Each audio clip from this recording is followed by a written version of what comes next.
রাম মন্দির থেকে ফিরে মন দিলেন সিনেমার প্রচারে। রামলালার থেকে আশীর্বাদ নিয়ে টালবাহানায় থাকা ইমার্জেন্সি ছবির রিলিজ নিয়ে শেষমেশ জব্বর খবর দিলেন কঙ্গনা।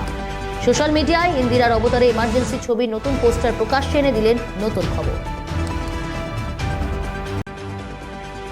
পরের ছবি পরিচালনার আগেই গুঞ্জন ছড়িয়ে দিলেন সঞ্জয় লীলা বনশালী।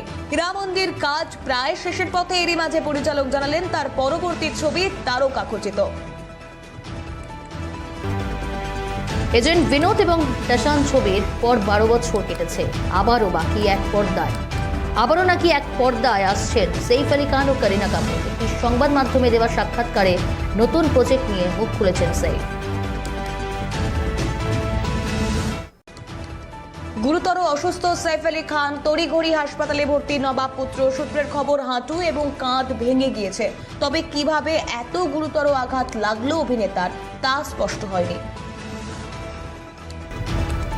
নিজের বায়োপিকে রণবীর কাপুরকে পছন্দ প্রেম চোপড়ার। অ্যানিমেলে রণবীরের অভিনয় দেখে মুগ্ধ প্রেম। তারপর রণবীরকে নিজের চরিত্রে দেখতে চান বলে সাক্ষাৎকারে জানিয়েছেন বর্ষিয়ান এই অভিনেতা।